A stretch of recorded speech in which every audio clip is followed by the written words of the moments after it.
Every morning, Karen Thompson's Year 6 class at Cockington Primary in Torquay start the day in a different way to the rest of the school. They look at the news. The class takes time to look at specific stories, discussing issues that they see as important and thinking about the world around them. This programme looks at how Karen Thompson teaches citizenship at Cockington by using news to inspire her class. Most mornings we spend about 15 minutes at the very beginning of the day looking at the news website, and that's really quite a nice time because it's a time when we work together as a class. Children listen to each other, they're interested, and the stories we give a good balance of stories about pop music and football, and also more detailed, more gutsy stories that inspire more controversial responses. It focuses the children at the beginning of the day, it wakes them up a bit, and I think it also puts their learning again into context and makes what they're doing for the rest of the day, particularly if we can draw some links, more meaningful and gives more purpose. Old people think that people with hoodies look like thugs, and I think they should get banned. I don't think that they should be banned because it's not what you wear that defines who you are, but it's your personality. Why? Why then do you think some people are against children wearing hoodies for school uniform?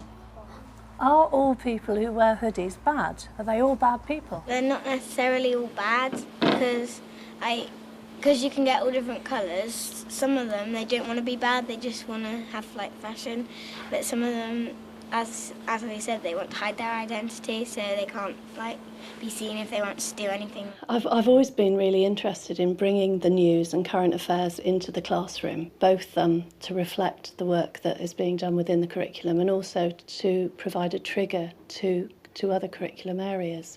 With the advent of the interactive whiteboard, it made me realise quite quickly with its internet links that we could bring the news, which is really quite abstract for children. It seems quite removed from their lives, right into the heart of the classroom. Children enjoy it, and even for quite disaffected pupils, it's dealing with what's happening in their lives. It's real life, and it motivates and inspires children. Because my dad always gets the paper, I've started reading it with him and started watching the news with my mum and my dad. When I used to read the newspaper, I only used to look at the things which they were selling. But now I actually read from the start and see if there's any eye-catching stories.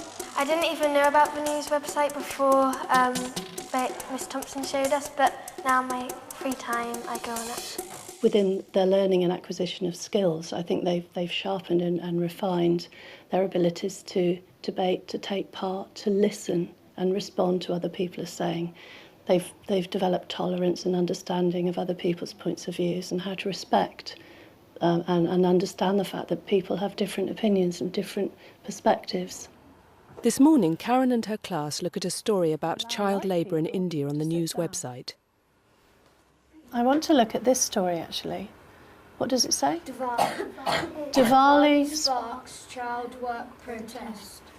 Children in India have been protesting about being forced to work in factories making fireworks. Reporters say some children have been killed in fires, even though it is illegal for them to work in factories. So should children be working in factories? Should young children be working like that in jobs in society? Lewis?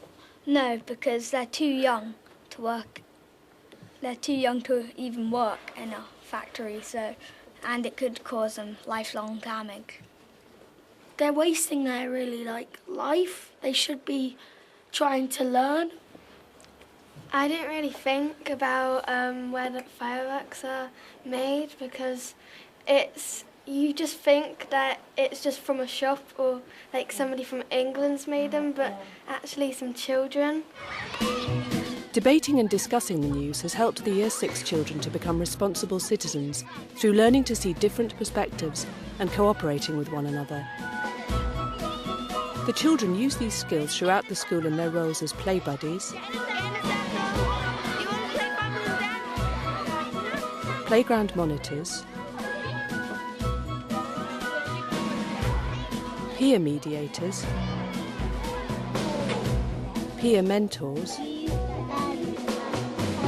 and reading carousel monitors. Citizenship means to me caring and helping each other in the community. Citizenship means to me helping our environment. Citizenship means to me listening to others and finding out more about other people.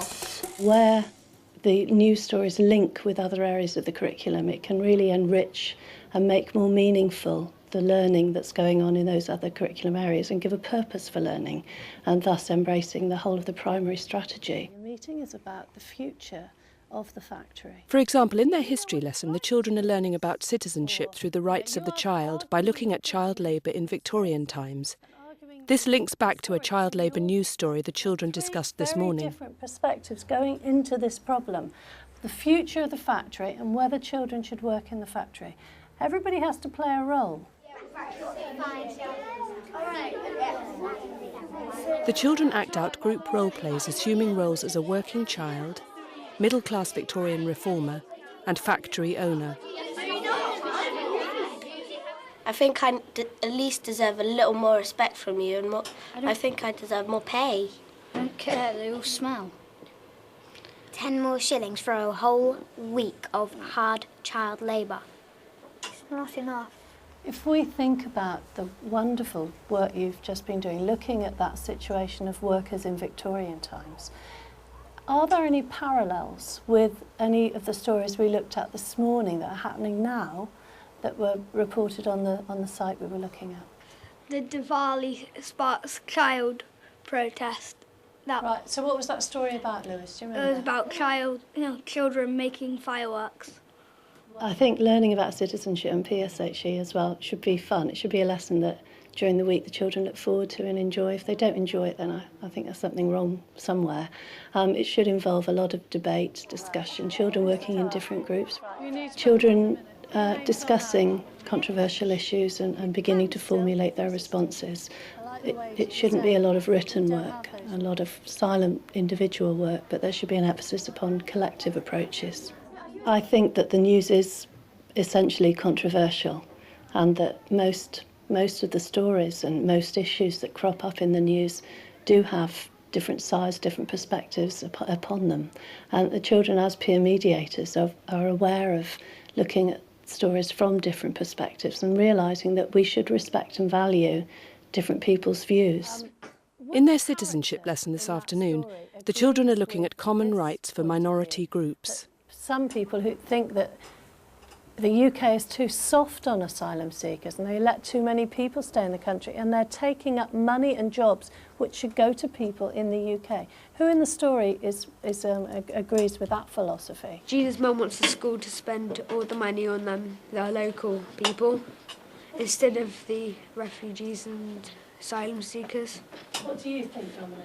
I think they should allow the asylum seekers to come into the country. I think it's really good for children within a safe environment within the classroom to be able to give their responses and their thoughts and their developing ideas about controversial issues and understand that there are others in the class who will disagree. That doesn't mean they won't be friends anymore. As the next part of our lesson looking at minority groups, we're going to play the Great Divide. So you're standing in the middle now. I'm going to read out some statements. If you agree with the statement, you can move to this side. This is agree. If you disagree, you can move to this side. Things that happen in countries far away don't really affect me. Agree, disagree.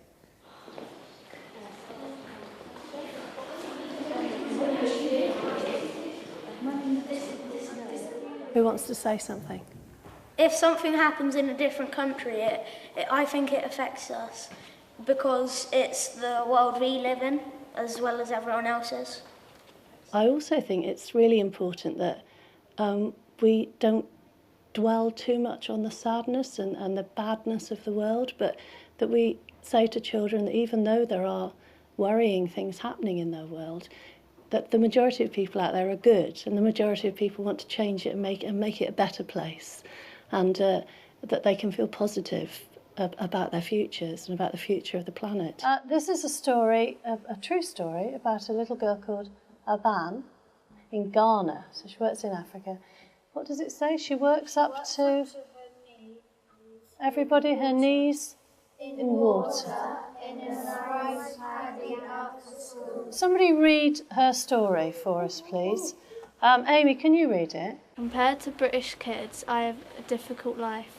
Sometimes I don't get food before I go to school, and then I have to go straight to work. And I didn't want you going away thinking it's a terrible, terrible place out there, because there are people trying to help these children and trying to make the world a better place.